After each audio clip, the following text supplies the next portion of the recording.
today. I'll dump them onto my office computer and they'll render the video. So I apologize for not putting yesterday's video up already. But this one will go up at the same time because I can render them all together. What the heck's this formula for?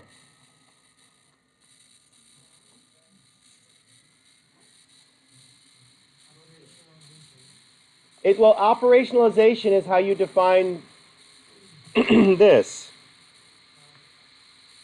Well, okay, wait. Operationalization, only got 2 or 3 pronunciations per day, is how you define a behavior. Behavior must be defined as a measurement. Okay, so if I ask you, can you do a Turkish get-up? You might know somebody who's Turkish and they get up, and so yes, I can do a Turkish get-up. But what is it? What is a Turkish get-up? Somebody know what a Turkish get-up is? Really? Wow. We need some more CrossFit in East County. Okay. I'll use my water bottle. It's not a great example. What you do is you take a weight and you put it on the ground. Your job is to pick the weight up over your head. Now normally, you can just pick a weight up and put it over your head. But what if it's really heavy? Well, it's actually it's an old military thing. If you lay down on the ground, ow,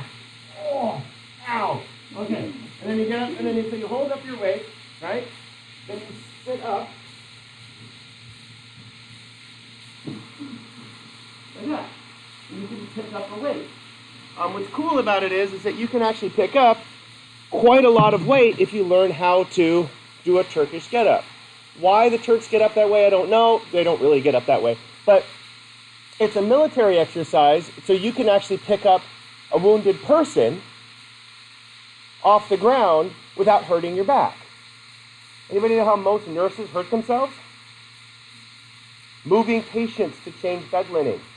Because in order to move a patient, you have to go, nah. And that's, I don't know, totally not worth it, but the Family Guy, not that, but, okay, hold on. I'll stop the recording so I don't get,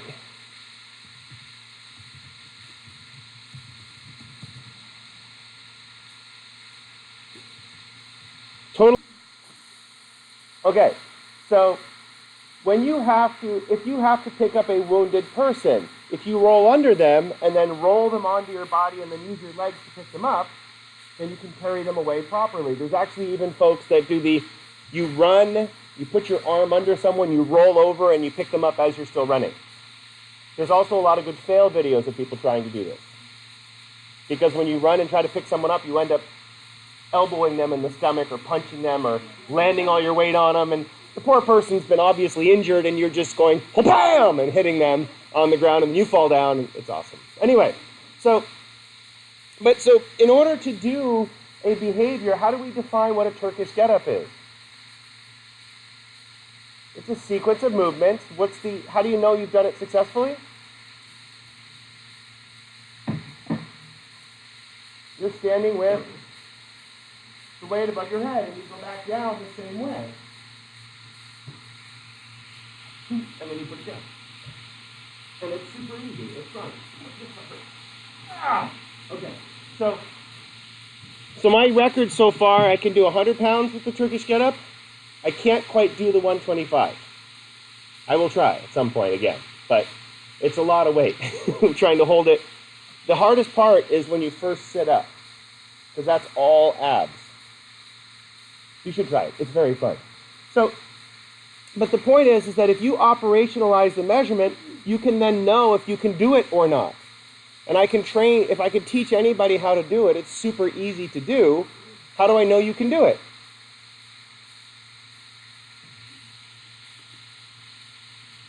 Because it's a specific exercise with very specific measurements, very specific. What does articulation mean? Movement of limbs.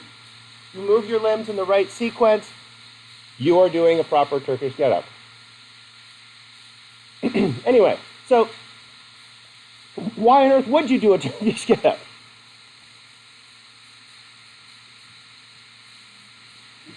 Not too many of us are in the military that need to carry somebody or pick up a rug. It's also good for picking up rugs, by the way.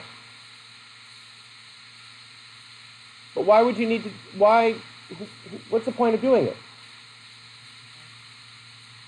But exercise isn't really a point.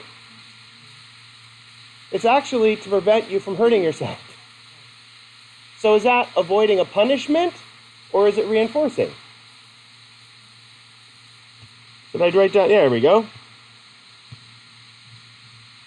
I did write that down. So what do I get out of doing Turkish get-up? Well, the reward of doing a Turkish get-up is really not that you do it and you go, okay, and put it down. Lift things up, put them down. Perfect. You avoid getting hurt. So it's still a reinforcement, but it's avoiding bad things. It turns out if you do Turkish get-ups before you work out, it warms up all of your little muscles. There's another one that's called a windmill. Anybody know what that one is? You hold a weight above your head, you put one foot out, and then you go like this. Like that. Okay? You don't use a lot of weight to do that. Oh, it feels good on my shoulder. Okay, but what it does is it stretches your body in nice ways. Some people do windmills holding a weight here and holding a weight here. And it really stretches out all of the hip and all the joints here. Again, it's not that much, it feels kind of good, it's a little bit reinforcing, but it's more negatively reinforcing. It's negatively reinforcing because when you do exercises like that, it avoids injuring yourself doing other things. So when you think about things that are rewarding and things that are punishing, you have to think about how the reinforcement is being presented, how you are being reinforced. Going to college is not the most reinforcing for a lot of people. I mean, you have to get up early. You have to actually do homework. No one's telling you to do your homework. And you're like, oh, I have to do it on my own. Okay? If you miss, it sucks. And so you realize, it's my fault if I miss. But what if I have crap to do? So the reward of going to college is not the greatest, but why do people still do it?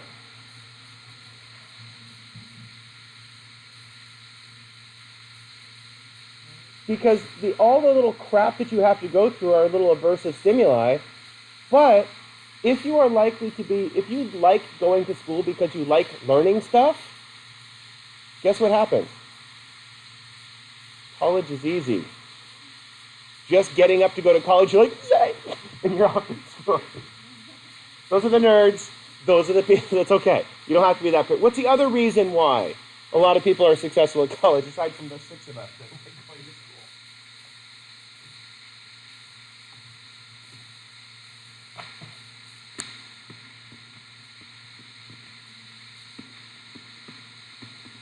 to school? Money. If you go to college, you make more money in your life.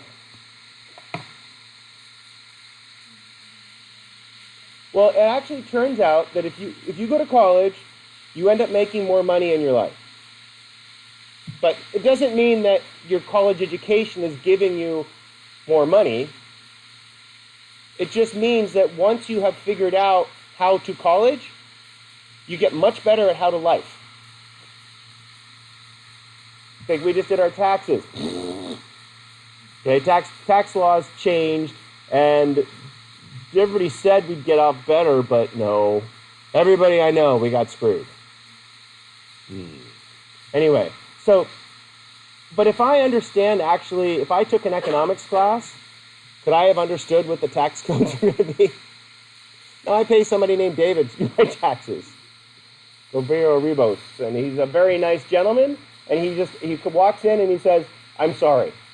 I go, why? He goes, I had to say that to every single person I've done their taxes with this year. I'm sorry. So I said, I'm saying it before I even start. Anyway, so is paying taxes aversive or a penalty? Penalty. What are they taking away from us? Money. They're taking, and I pay my salary with my taxes. kind of disappointed about that. But anyway, it's okay. I should give myself a raise. Then I owe more money for taxes, whatever. So the idea of a penalty, is it a reinforcement or punishment? Punishment. It's a negative punishment. Negative because I'm losing something I want. Okay, so when I go back and think about this, did I show you the picture of me training Nani? The video, the whole thing? Yeah, okay. So I want to make sure. What's the reinforcement I'm using for her? That's the behavior. Cheese stick. The reinforcement is a cheese stick. What punishment do I apply to her? Waiting's a behavior, not a punishment. Well, no cheese stick is not really I'm not like grabbing the cheese stick away from her and taking it away. So it's not really a penalty. Yeah. Say it again? Well, no, walking away from her is to increase the pressure on her behavior. So I step back, and what does she have to do? Wait. So that's the behavior. You guys are good at focusing on the behavior. The punishment's super simple. I keep saying no. When I say no, what does that tell her? You're not getting a reinforcement. So the word no is not really, is it a bad punishment? No. But it's still, it's telling her that you're not getting the behavior, you're not doing the behavior. So when I say no, whatever she's doing, what does she do? She pauses, she stops. As soon as I say no, she goes back to the last behavior she was doing where she was being reinforced. So as soon as she takes a step forward, I go, no, she sits back down. Because why would she sit back down? Because that's the last behavior she was reinforced for. You see how this works? So the thing about us as humans, okay, let me see if I got down here. Okay, good. Us as humans, we don't live in the stimulus world like animals and dogs do. Where do we live?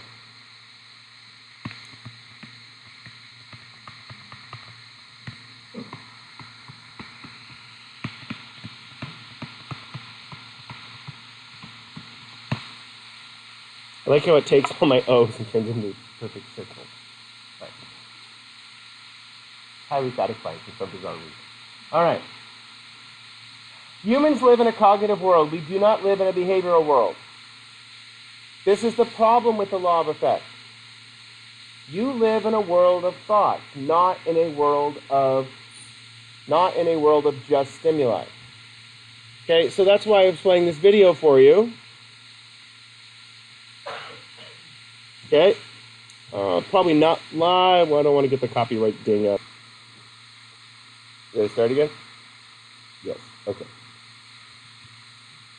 Yes, it did. Okay. I'm terrified that it's not going to start again. Okay. He has to clear about a 20-foot gap, dropping 3 stories. So if you do math, you have to figure out how fast do I need to be going. What if he lands short? Badly. Like severe failure, bad pain. Because it's coming down at 9.8 meters per second. By the time you drop 3 stories, you're going about 20 plus miles an hour by the time you hit the ground.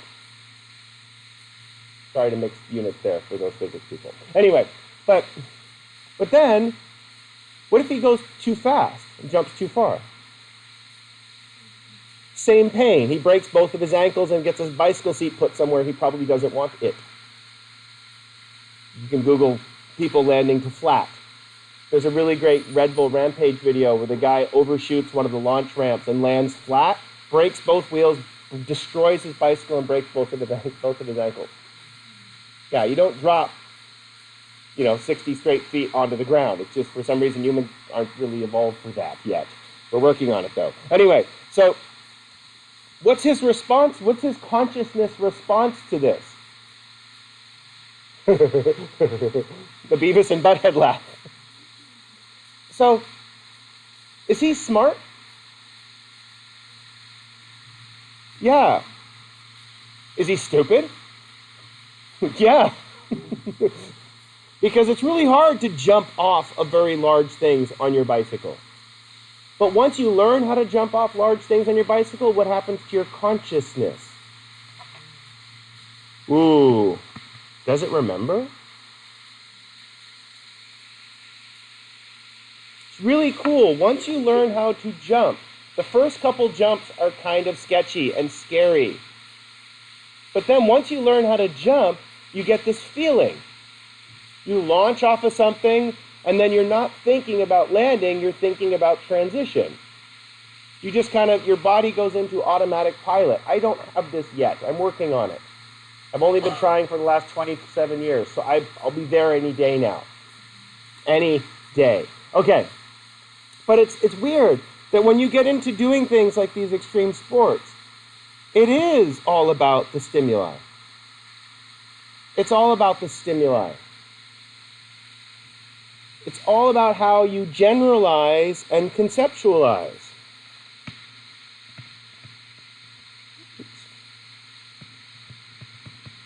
What does generalize mean?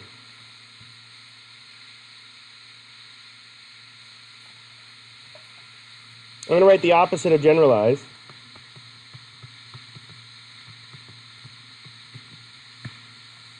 Which is called discriminate.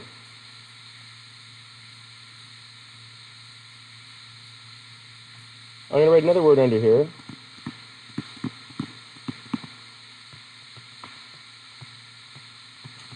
See if this helps. Okay, generalize, you get a big picture.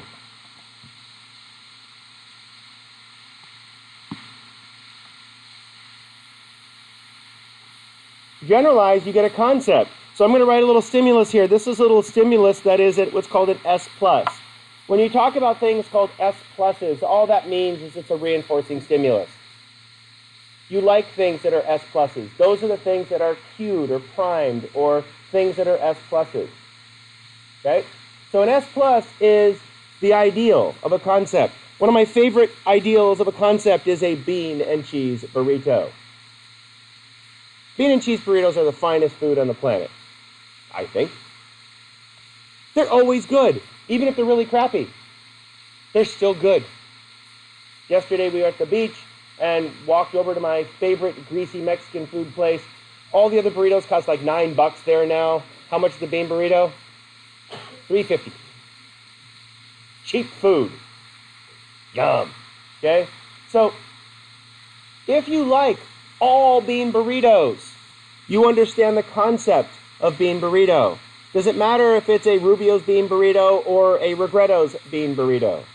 Regretto's is Alberto, Sumberto, Royberto, Hoyberto. We call them all Regrettos. Well, it's great because they're so good.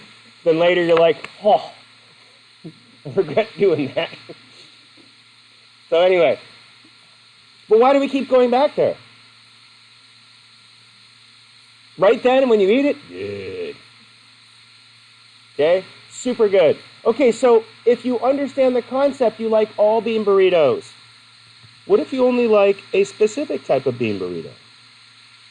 I'm going to explain what these curves mean in a couple seconds.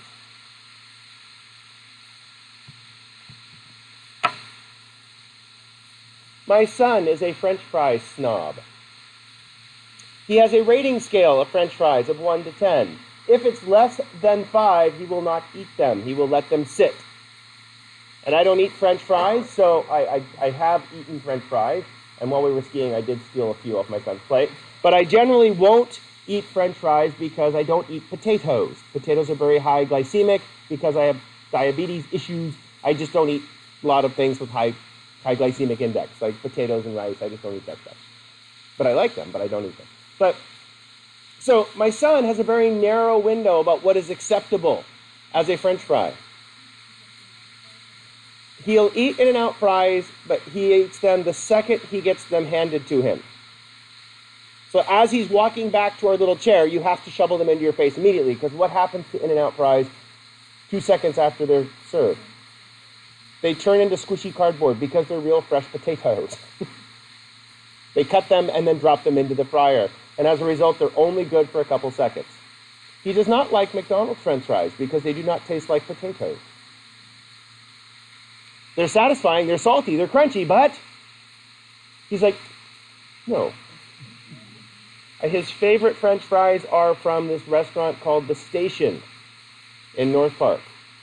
I'm not sure if it's still there. We haven't been there for quite a long time, but they use a slightly spicy salt on top of their fries. They have the skins on them. They're always cooked proper. Yeah, but he has The Station. Remember 30th and Fern kind of split? There's a Stone Brewery. Anyway, okay. So again, when you generalize, you would say, I eat all French fries. When you discriminate, you only eat a very narrow frame of French fries. So what about wine tasting? What is wine tasting? Discrimination.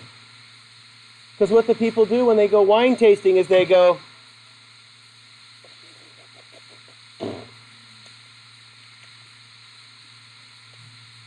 and have anybody watched a movie called Somm in here?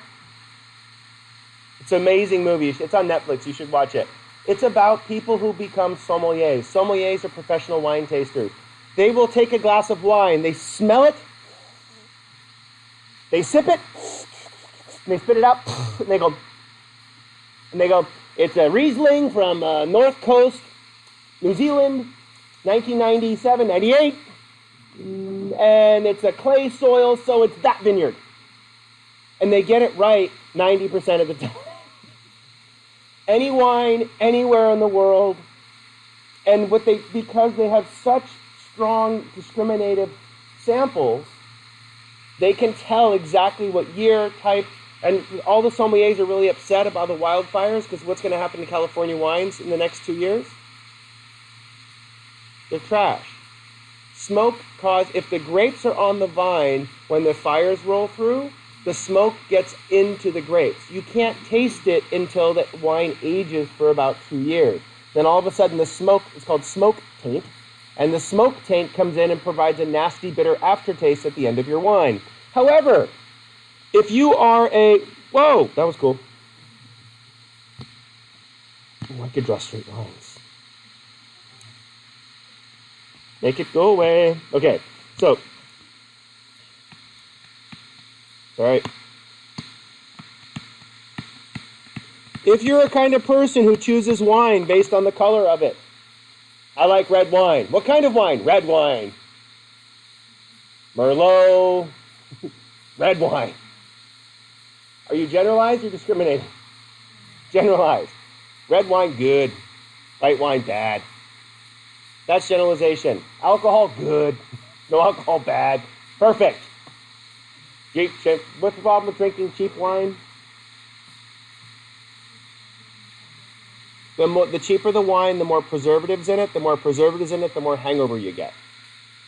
If you're not a wine connoisseur, I think wine all tastes like crap to me personally. I'm a beer person. Oh, I've tried thousands of wines. They all taste like rotting grapes. And yes, I can tell which one's a Riesling. Yes, I can tell which one's a Chardonnay. Yes, I can tell the difference between a Sauvignon Blanc, North and South New Zealand. However, it still tastes like crap. Tastes like cat pee. Must be a Chardonnay. Okay, moving on. So, it's what I do. Okay, I'm the only guy that's wine tasting and spitting out the wine. The rest of my friends are like, okay, so I like the snobbery of it. But the idea is that wine all tastes like crap to me. I can taste the different types of crap. I can discriminate the different, but beer, oh, what's the problem with beer and having like diabetes? Carbs. Beer belly is distended abdomen because of water absorption. Bad. If you have the big bloated belly, don't drink alcohol. Saying. Moving on. So, especially if it's like rock hard, that means it's all distended fluid inside your abdomen, causing pressure on your blood vessels and increasing the risk of heart attack by like 900%. So don't do that. Okay, moving on. So, the idea of generalization and discrimination, this is what you do all the time.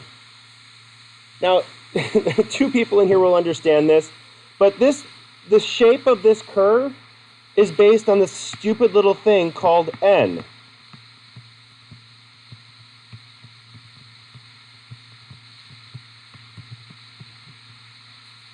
which is number of observations. If you make one observation, if you have an N of 1, do you discriminate or generalize? You generalize. If you have an N of 1, you assume everything like that is like that. When do you start to discriminate? How do you think these sommeliers learn to taste all the freaking different types of wine?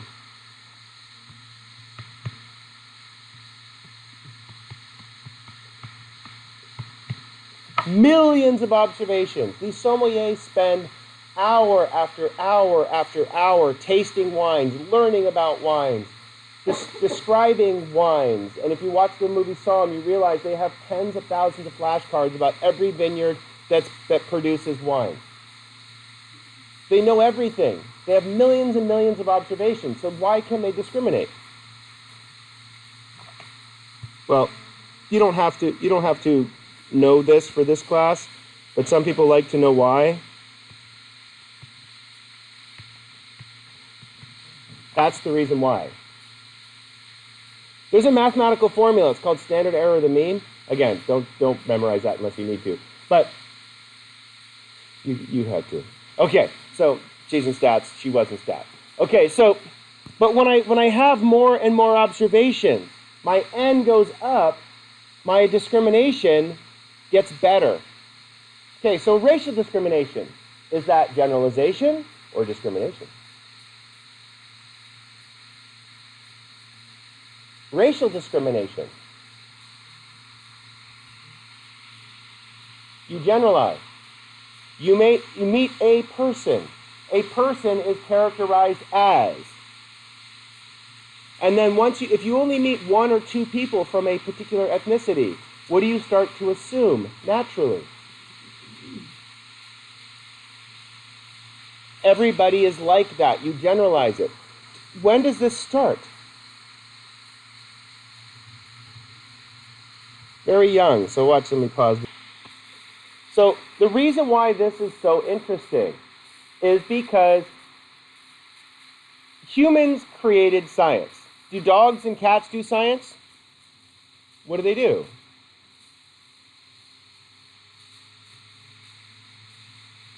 Why does our neighbor's cat pee, or it's actually spraying all over the yard in the neighbor's right now? Territory. The new person moved into the neighborhood. His cats are not fixed.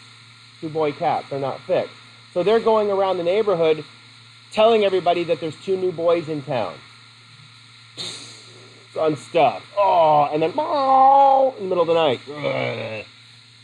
I'm going to catch me a cat. It won't hurt it. I'll just have a little talk with it. So these stupid cats are going around. Do they think about the big picture of things, or are they just doing what they're instinctively doing? They're following their instincts. The stimulus in the environment is a bunch of new smells, so they're going to go and spray their stink on stuff to let other cats know that they're in the neighborhood now. One of these cats got into our neighbor's house and sprayed all over inside of their house. That's because they have cats, because they have a cat door, so the new neighbor cat decided to get in their house and spray all over their house. So we posted it on we have like a little it's a neighborhood website. They're called Nextdoors. It's basically people whining about your neighbors on this stupid site. Anyway, so we posted on, the neighbors posted on there, hey, if you own these orange cats, it just sprayed all over my house. And the guy said, oh, I'm sorry. I usually keep them inside. I'm like, no, you don't. They're outside almost every night yowling outside of our window. And I'm not going to hurt them, but we do have a heart trap, and you can easily catch cats in a have a heart trap. Anybody know how? Put a blanket around it.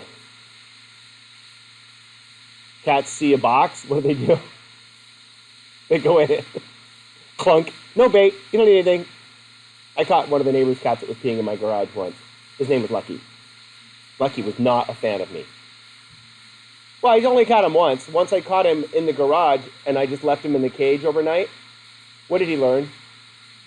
Don't go in the garage again. I didn't hurt him, just left him in the cage overnight. I walk outside and carrying my daughter, and hear this. What the hell is that? Oh, hi, Lucky! He's in the cage going. Anyway, Do not, if you catch a skunk in there, throw a tarp over it. Do not put it in your car. One of the girls on campus here, Pam, she retired, but Pam was trying to save a skunk on campus, so she threw a tarp on top of it. Like they won't spray in a closed environment. Then put it in their car, and the skunk got so scared it said, "I don't understand this not spraying in closed environment," and sprayed anyway. So her little Mitsubishi was just unco for like a long time. Good time. Anyway, sorry. It's great. Or my favorite one is so there's a bunch of them. No, okay. So the idea of this is that once you have, this is what science is. Science does an experiment. It collects a little bit of data, and then we take that data and make a hypothesis out of it. We conjecture. We make it big. Then someone else tests that hypothesis. So this is exactly what we're going to do. So do you think babies are good scientists? Yes, they collect data from observations in the world, and then they test it. I'm going to give you just 2 examples today. One is about a problem. So she does the same experiment a little bit later, where you start to realize she does all these basic variations of the same experiment. But what you realize, it's the number of observations that you make. And this is a big problem because in psychology, where do we live? In this space. We are all generalizing and discriminating things based on the samples that we have. If I show you a picture of a bicycle crash after telling you the person was riding like an idiot, does that change the way you see the bicycle crash? Because it changes the number of observations that you had about the particular situation. How you talk about people, how you describe people, changes the way that you feel about them. Okay, so this is really tricky when we start talking about consciousness. Because what is consciousness?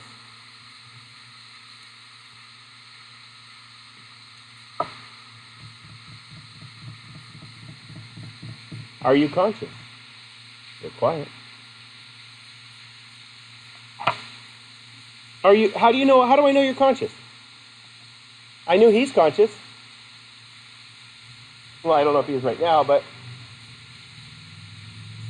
come on. But how do I know you're conscious?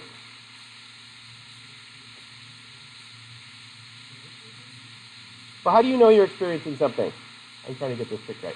Oh, middle finger. Okay. So, but how do I know you're conscious? The only one person I know who's conscious is him. Because what did I do? I watched his brain. I watched his brain. So, could I be a very convincing robot? Did I show you the Atlas robots in here? Okay, moving on. Well, they're very freaky. They look like destroyer droids because the guys who made them love Star Wars. And they run faster, jump higher, and are more agile than humans. Glad we're not working on artificial intelligence, though.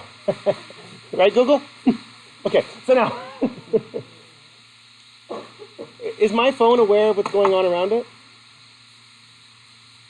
Hey, Google, are you aware of what's going on around you? Searching for answers to life's big and small questions. What can I help you with? What is the airspeed velocity of a European swallow? About 24 miles per hour.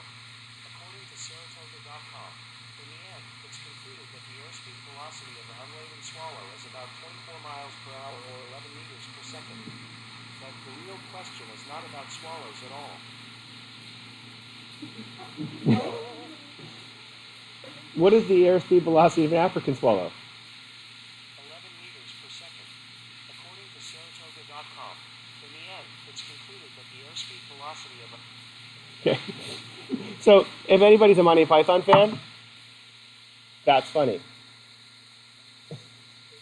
Because an unladen swallow? Are you suggesting coconuts migrate? Right? Hey Google, are you suggesting that coconuts migrate?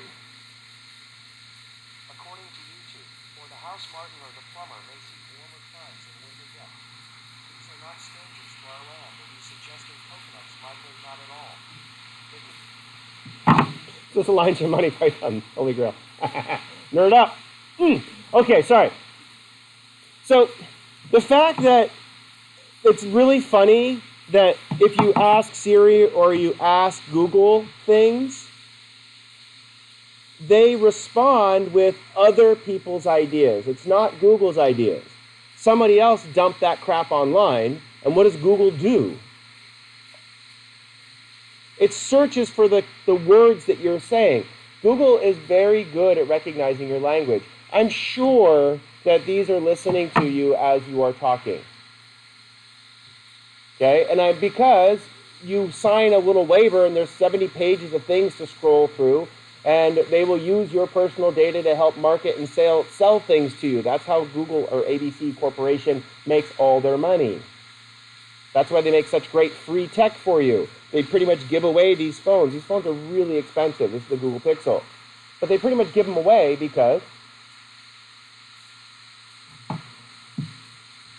all the other stuff they harvest off you is worth way more than the pittance that they sell the phones for. Okay, it's really cool. So the problem is that consciousness is awareness. How do I know you're aware? That says awareness. I'll write it smaller. How do I know you're aware?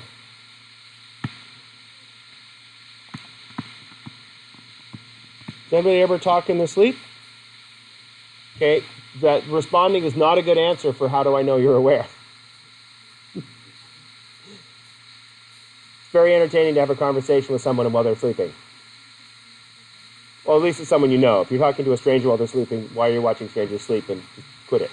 Moving on. But, so when you think about awareness, anybody know what the ultimate awareness is? The highest level of awareness? Well, let's start the other end.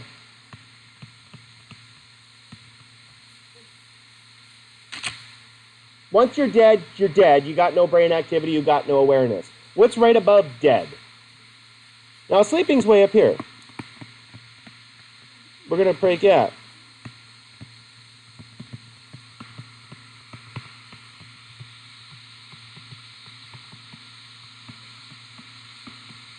Okay, so we don't use the word coma very much anymore. We use what's called a persistent vegetative state. When someone is in a coma, that just means that they're not responding to external stimuli. So coma would be somewhere up here. Persistent vegetative state means that there is very little brain activity. There's a bunch of... every summer I read books because it's like I get away from the computer and read books, and it's very entertaining, even though I'm reading books on my computer. Don't go there. Anyway, but when you're in a persistent vegetative state, you are not responding to external stimuli and you're not producing any behavior. When someone is in a coma, sometimes they will smile, they'll cry, they'll do things, their brain will still be active, but their bodies are not moving. But when someone's in a persistent vegetative state, they're not responding at all to stimuli. So I read a book one summer, In Search of Mind. It sounded really cool in the first couple paragraphs, but then after that it got really metaphysical and stupid, and I stopped reading it. But the first first chapter was about a neuroscientist. So let's say Marvella gets crashed in a car crash and is completely paralyzed and can't move. You're welcome. Okay. Well, her family's like, do we have to keep taking care of her? Okay, your mom always asks, how are you doing? So that's not going to happen. But how's my... Talk to her yourself. I don't want to. I know. That's how I do. So, so anyway, so the family's like, is she still alive? Should we keep feeding her, or should we just stop the feed tube and let her die? And the neuroscientist said, we don't know. And then one of the graduate students, this is back in the 70s, said, well, can I talk to her? And they're like, sure, do whatever you want. So they put the electrode hat on her, same electrode cap that you had on. And they watched her brain. And her brain wasn't doing this.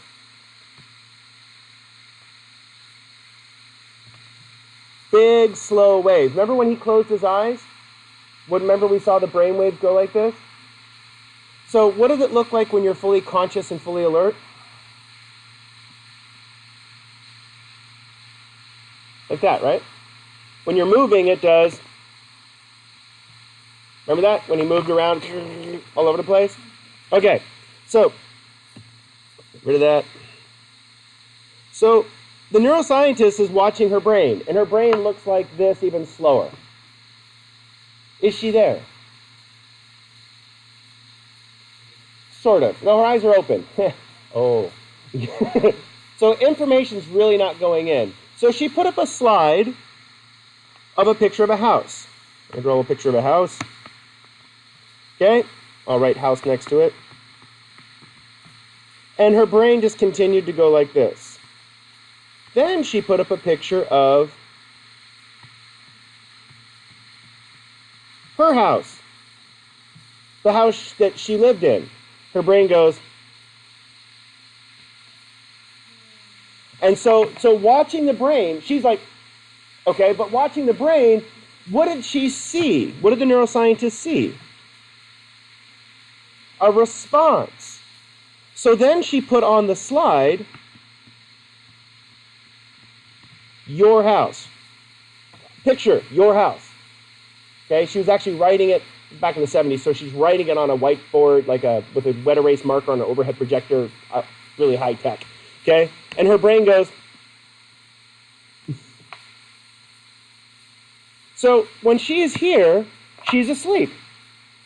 Is she staring at the world? No, you know, like when you're asleep, falling asleep on the couch. Are you aware of the world? Only when something happens. Only something changes. Like this morning I slept in, I got up at 5. So I've got a little bit of cold brewing, so I slept a little bit more. Cold brew.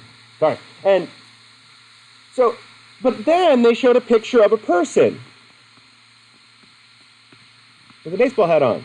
Oh, he's Amish now. Okay, so the picture of a person that she didn't know, and her brain was still conscious. Then she showed a picture of her husband with a real baseball hat on this time, sideways, because he's cool. And her brain goes, and then she put up on the white, she wrote on the board, your husband. So all of a sudden, she's still, but what is the neuroscientist doing? Activating her brain. He's talking to her. Everybody's been talking to her, but could she respond? No, because she couldn't move and she couldn't respond physically, but she can respond electrochemically. And as soon as the neuroscientist, she started giving the girl feedback, all of a sudden, after about 2 days of doing this, the family's like immediately gathered around and talking to her and watching the brain electrodes and getting her responses back on the brain electrodes. And the more she does this, the more she interacts with what happens to her toes. They start twiggling. And so she eventually makes a recovery. She's still paralyzed, but she makes a recovery because she's gone from this persistent vegetative state and all the way up past the stages of sleep into consciousness. I'm just going to give you the answer to the question because it's a really hard question. Is how do you know you're conscious? The answer is feedback. How do you know you moved? Sometimes you should try this sometime. As you're sleeping at night, take 1 foot, or before you go to sleep, take 1 foot and put it sideways. So like this. And then just lay perfectly still. What can't you think of, or what can't you start to feel if you lay perfectly still with 1 foot sideways? Is it this way or this way? If you don't move, your brain can trick yourself into feeling it one way or the other. Has anybody ever had that staring at the ceiling fan? What can you do with it? You can make it change directions. You can make it stop. So the way to make it change direction is not focus on the blade, but focus on the space. If you focus on the space, it goes backwards. If you focus on the blades, it goes forwards.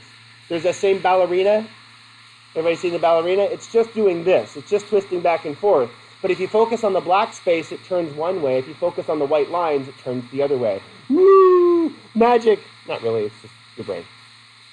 Okay, but it's feedback. Consciousness is feedback. You get feedback based on, brace yourself, stimuli in your environment. But what happens when you're sleeping?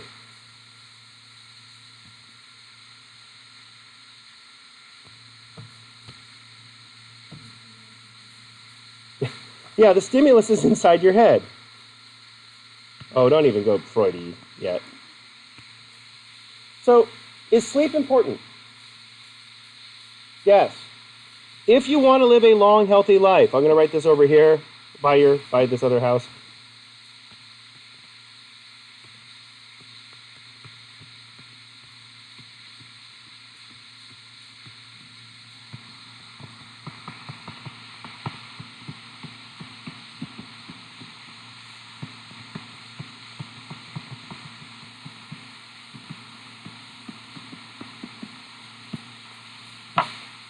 This is the key to living a healthy life.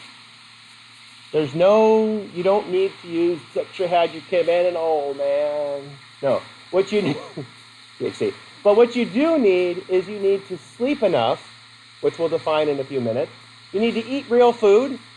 Should you eat bean burritos for every meal? Not unless you make them yourself. If you make them yourself, go for it. Use a corn tortilla because then you get a full proper amino acid and you're good. Anyway, but eat real food and live an active lifestyle. Do you have to work out to live a long time? No. But if you ever come working into my office, I don't sit down very much. One of the reasons I don't sit down very much is because I hurt my back. I hurt my back from sitting down too much. Not from doing Turkish get-ups, not from doing deadlifts, but from sitting too much. Like, we were just talking about this in the office the other day. If you hurt your back, he hurt his back from slouching. Wait, ready for it. Coach stance. Put your hands on top of your stomach. When you get really good coach status, you get a big stomach, and you can really sit them there. Okay, but when you do that and you lean back, where's all of your body weight focused on? Right here. Right there. For mine, I got L4. L4 herniated. Ow. Okay? And so by being active, by standing, by taking the stairs, by parking a little bit further away in the parking lot, it doesn't change your squishiness. That's your food. But does it change your cardiovascular fitness? Yes, and one of the leading preventative ways of preventing Alzheimer's is stay cardiovascularly fit. Just be able to pump blood better. You don't have to go cray CrossFit unless you get the tattoos, then you're okay. Old guy sleeve tattoos doing CrossFit. Rah! Okay, sorry. I don't like the CrossFit attitude. I like the workouts, but the attitude's stupid. Okay. I'm more peace, love, and harmony. Let's all hug kind of people, not CrossFit-y. Okay. It's different, much creepier kind of workout. Moving on. Okay, so what is enough sleep? How many hours should you get? Yeah, okay, so 6 to 8 is a good average. Okay, but so do some of you need more than 8 hours of sleep? Yes, especially if you're male and you're still 17 or 18 years old. You need at least 10 hours of sleep, because what are the males between 17 and 18 still doing? You're still growing. Okay? Some of you are still growing. And so as a result, you have to sleep more, because when you sleep, guess what happens? I'm going to write this deep sleep.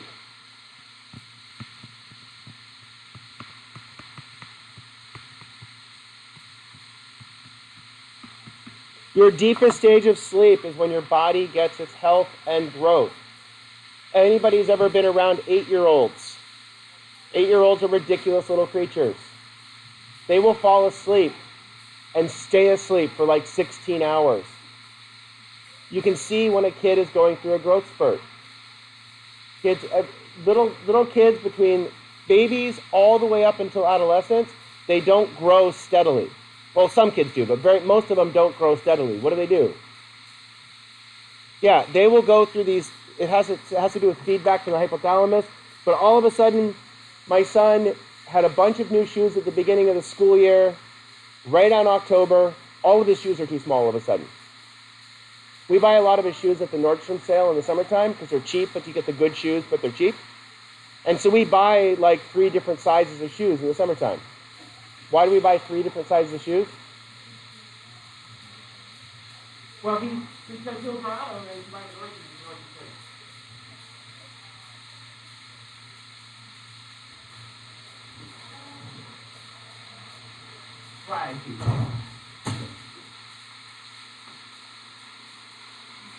Okay.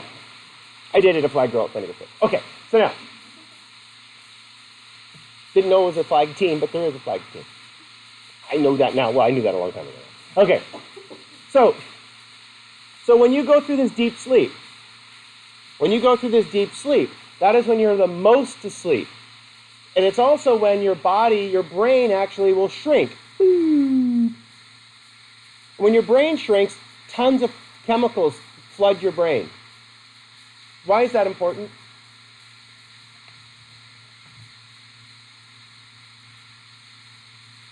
What if you got a lot of extra chemicals in your brain? Okay, definitely being out of balance. Think about if you stayed awake for 24 hours. Is it easy to think? It's hard to make decisions. Someone asks you a complicated question, you're like, ugh. That's why people addy up so that they can focus and stay awake. But the problem is the decisions that they make, they seem to be good, but how do they turn out the next day or two? Remember, my buddy and I stayed up for 2 days because we were working on a paper, and we said, hey, let's just go, let's see if we can make it till tonight before we fall asleep. Like, okay, challenge accepted. So we went grocery shopping. We spent a lot of time in the strange ethnic food aisle at the grocery store. Like, the next day, we're looking at the foods that we bought, and we're like, why did we buy this? But it seemed like a good idea at the time. Anyway, so how often are you in deep sleep?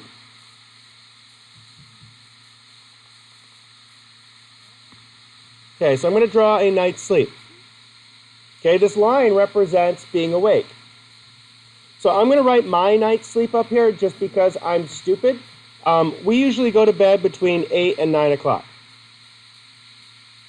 Oh, it's awesome. Okay, but I get up at 4. This morning I got up at 5, and I'll explain why in just a minute. Okay, but I just wake up at 4. Actually, lately I've been waking up at 3. Don't like waking up at 3 because I want to get up at 4. If I get up at 3, I'm only getting 6 hours of sleep. If I get up at 4, I'm getting 7 hours of sleep. So what happens in the first night of sleep? You start out awake and you slowly drift down and you go right into this deep sleep. I'm going to write the word delta here because it's called delta sleep, slow wave sleep, deep sleep. Okay? Then you go like this. Boop. And some people go all the way awake. And then you go all the way back down. And then you go back up again. Now, the scale on this isn't working very well, but it's okay. So this is about you're halfway through the night. About halfway through the night, what have you spent the first half of the night doing? Deep sleep, your body's resting. If you have a little person between the 8 and 11, 8 and 12, before they hit puberty, then they're growing really fast. Sometimes they'll go like, or change the color for the little kids. They do this. Has anybody had a little sibling or a kid that fell asleep in the car? And I remember my son, when he was 8, fell asleep on the way home from Disneyland. And I got him out of the car, threw him in the bathtub, turned the shower on, dried him off, put him in bed. He gets up in the morning going, the entire time he was not conscious. He was in deep sleep the entire time.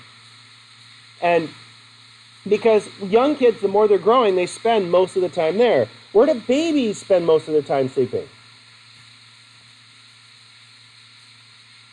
There's the baby. Baby right here. But they spend most of their time sleeping in what we call REM sleep. Babies are not sleeping deeply. Their eyes are twitching constantly. And so I'm going to write this up here.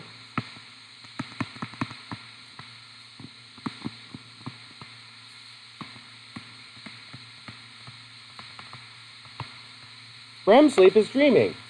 REM sleep is the exact opposite of deep sleep. So is REM sleep conscious or unconscious? Somewhere in between. It's called an altered state of consciousness. You're hallucinating in your dreams. There's a chemical, we'll talk about this maybe by the end of next class, but it's a chemical that's like DMT, dimethyltryptamine. It's a hallucinogen that your hypothalamus produces. And when this chemical starts being produced by your hypothalamus, it activates brain cells for no good reason. When it activates brain cells for no good reason, guess what you do? You see things. Everybody sees things in their dreams. Even blind people, quote, see things, unquote, in their dream. What a blind person sees, I don't know, I'm not blind. Soon I started to dream in color. Remember? So what he's doing is the chemical in his brain is activating the part of his brain where his visual processing is, whatever that means to him. So he starts getting, is he really seeing color? The Neil Harbison guy? No, he's hearing the little sounds in his head. But the chemicals are releasing just randomly activating them. What's really funny is that when you're dreaming, this is when you're forming concepts.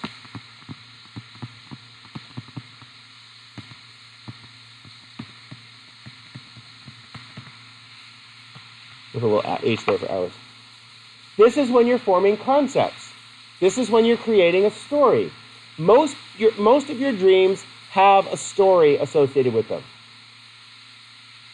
When you try to explain it to someone the next day, I had an amazing dream years ago that I was driving our Jeep. We had this really cool old Jeep that my wife wanted an SUV, so we bought a Jeep. Do not have a baby in an SUV. Well, I mean, if it's a big squishy one, fine. But if it's actually a real Jeep, what happens to the poor baby's neck driving on the freeway in a Jeep? Poor kid's probably why she has a stutter. Anyway, we got the van, we're okay, but I got the Jeep. So I was dreaming that I was driving the Jeep off-road, and actually I was driving, if you know that big field by Grossmont High School, when you come around the freeway, I was driving down that field. That's what I was driving on my Jeep, sliding around in the mud.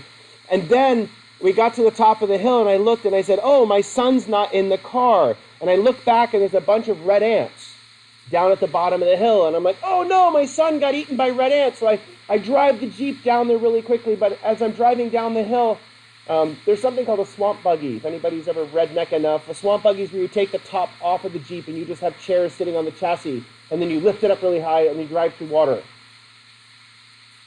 Google it. Anyway, so all of a sudden, my Jeep is a swamp buggy, and I'm driving back down the hill to try to find my son who's been taken by these red ants. And I find my dog collar, and I'm sad, but I'm happy that it wasn't my son. It was the dog that got taken by ants. And I wake up. Yeah, exactly. I get up and I go check on my son. Check. Okay? I've also had the Leonardo DiCaprio dream of my son sinking. I get up. Ah! We go in. Okay, still there. Poke, poke. Okay, good. I'm going to back to sleep. But what happens is that why do those stories keep popping up? Anxiety, my amygdala just says, hey, whatever you're looking at, it's going to be bad. And so it takes the image of red ants and immediately takes okay, what could I do with bad and red ants? Ooh, it's only your son. But then why would it be the dog? No idea. Because dreams are completely random. But what do they do for you? Almost there. They make you reinforce concepts. Has anybody ever had the video game dream? You've been playing video games all afternoon, and then all of a sudden you go to sleep and you're dreaming that you're playing the video game. Oh, you need to get outside more is what that's telling you. Or math dreams, much worse than video game dreams. Work dreams. When I used to work at a pizza place, everybody who worked there had the dough dream. Because we used to make dough in these giant 50-pound lumps. You know, a giant 25-pound bag of flour in the big mixer, and then you kind of dump the mixer onto the counter, and this big giant wad of dough would slowly start spreading out. And you'd cut it into the individual sizes and throw it in the tins, but what did it keep trying to do? It kept trying to climb off the counter. So you keep pushing this wad of dough up and cutting it, pushing it. everybody who worked there had the dream that this giant wad of dough was overwhelming them. Because it is overwhelming you, but it's not like a trauma, but it's just like, it's a pain to big wad of tummy fat is what it feels like. Okay, but what's great about it is that let me just finish this really quickly before you run away. The second half of your night's sleep, what do you think you spend in? You spend the second half of your night going back and forth between REM sleep and light sleep. This is why I'm waking up at 3, because if I get up at 4 o'clock in the morning, my brain is already cycling between light sleep and REM. Probably the reason I've been getting up is because I have a lot of crap that I need to get done, but I have to wait for things to happen before I can do the stuff that I need to get done. So I'm okay, I got a lot to do, and I have to wait to do it. So am I anxious about the crap that I have to do? Yeah, it'd be nice if I could just get it done. But I can't because I have to wait for the stupid forms to become available so I can get it done. It's okay. I'll have a meeting as soon as it's done. Okay, but the idea of this REM sleep. So what if you only get 3 hours worth of sleep? Well, it turns out your body needs REM sleep. That is a biological drive. So what happens is if you are not getting your 8 hours sleep, what does your body sacrifice? Your deep sleep. You can tell you're not getting enough sleep because if the second you fall asleep, you immediately start dreaming. What is that telling you? What is it telling you? That you're going right into your second half of your night's sleep. Because the biological need from your hypothalamus is REM sleep. Why do you need to get between 6 and 8 hours?